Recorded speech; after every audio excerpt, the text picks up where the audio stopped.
the harms of smoking, and in particular, the harms of secondhand smoking. Secondhand smoking means I myself, I'm not actively smoking, but I'm in the presence of people who are smoking, so I'm inhaling the aftermath of the smoke. This is what you call secondhand smoking. And according to one study, every year, about 41,000 people die as a result of secondhand smoking. And what makes this statistic very unfortunate is the people themselves aren't smoking. It just so happens that they're intaking and inhaling someone else's crime, someone else's bad habit. I'm not talking about smoking here, but I'm rather talking about the idea of second-hand consumption. In the modern world where we live, a lot of times what we watch, what we listen to, what we read is not necessarily something that I want to do of my own accord, but rather it's given to me based on some random algorithm. So just like secondhand smoking can be so fatal for people who don't have the intention of smoking, they just happen to be somewhere and they're inhaling that smoke, and that's very harmful. In a very similar fashion, sometimes when I'm either on YouTube or on Facebook or social media, I may start with a very good intention. And I say, oh, I want to watch this lecture. Oh, or I want to read this person's post, or I want to comment a good hadith. My intention is good, but secondhand, in the next 10, 15 minutes, as I'm scrolling down, as I'm watching the next video, as I am, reading this post or this news or that news, before you know it, I have consumed so much harm without even realizing it, without having the intention. This happens very frequently without us even noticing. Just take an example for yourself. You're on YouTube.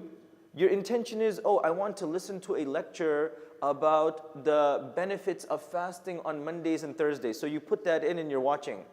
Then as you're watching the lecture, everybody's habit is what? See what else is next or related videos. And I'm like, oh, this is really interesting. I didn't know this was the latest in the news. And then I'm reading the news. Then all of a sudden that takes me somewhere else and that takes me somewhere else. And in 10 minutes, I wanted to read about a hadith and get educated, but now I have consumed, oh, this celebrity did this news is happening over here. And just like secondhand smoking, I'm inhaling things that I never had the intention of inhaling. This is very interesting. I find myself in this situation very often, where I will listen to a lecture, or I would be listening to something very beneficial, then all of a sudden, I'm somehow in the news. I never went with the intention of listening to the news. I went with the intention of something good. This whole week, we've been talking about the importance of hidayah and guidance in this life, and how sometimes without us realizing, our hidayah gets very weak or even snatched away and we don't even know. May Allah protect us from that. But sometimes people lose their iman because of things that they do with their own decision. So for instance, a child makes a deliberate decision to put him or herself in a very compromising place. That is exposing myself to wrong. And we can see the path that that person's taking. But what is unfortunate is someone who goes down that path without the intention of going down that path. And this, among many ways, happens through second-hand consumption. A very good child has a good upbringing, never had bad friends, never had bad company. You take all of the social media accounts, whether it's TikTok, Instagram, Facebook, Snapchat, Twitter, you take YouTube, all these videos and social media and interactions, you take that child for 4 years, 5 years, constantly consuming that, even if the intention starts off good, all of the negativity by secondhand consumption is getting into their mind. So if I have a daughter and she starts off watching something good on TikTok or Twitter or Facebook or YouTube, it's nice, then all of a sudden she's starting to follow all these random influencers, all these random Instagram people, and now her mind is changing even without her intention.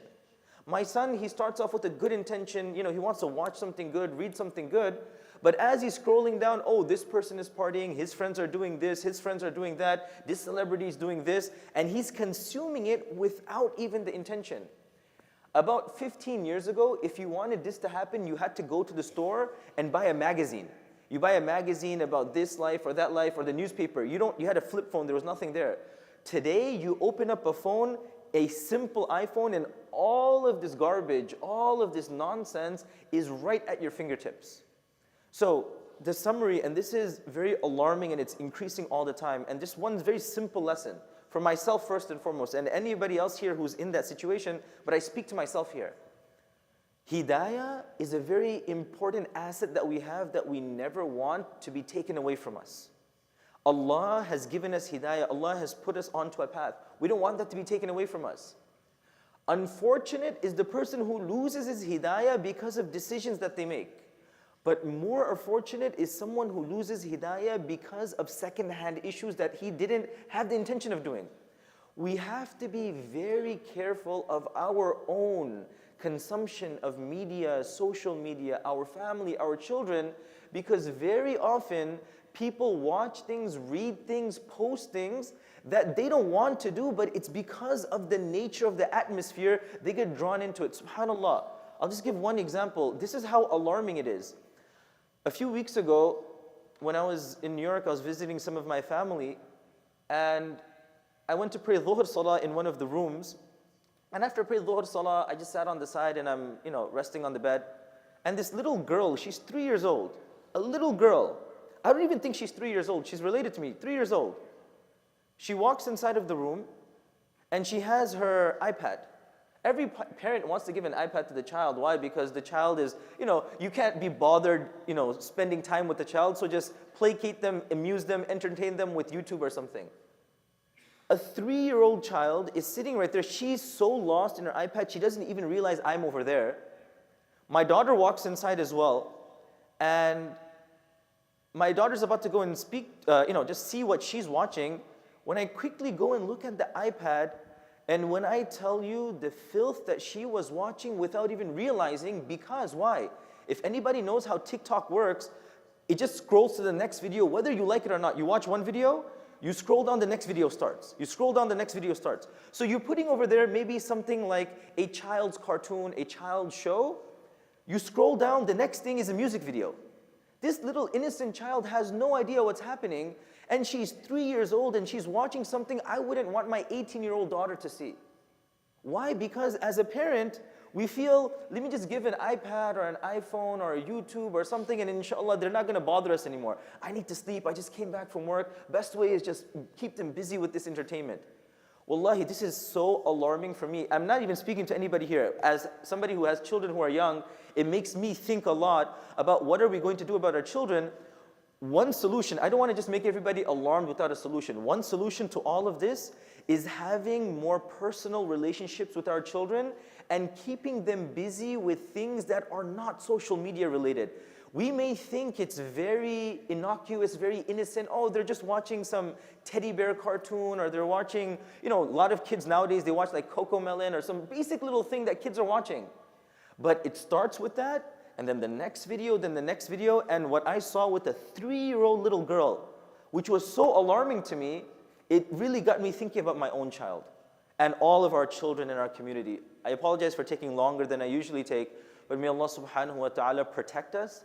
As parents, as seniors, as people in this community, we have to be very vigilant about not only our own children's consumption, my own consumption as well. I'm equally responsible of what I'm reading and what I'm consuming. So be very careful. Inshallah, Allah protect us and allow us to be careful of where our eyes wander and where our thoughts wander. And may He protect us from losing our hidayah. Ameen ya Rabbil Alameen. Jazakumullahu khairan. Wassalamu alaikum wa rahmatullahi wa barakatuh.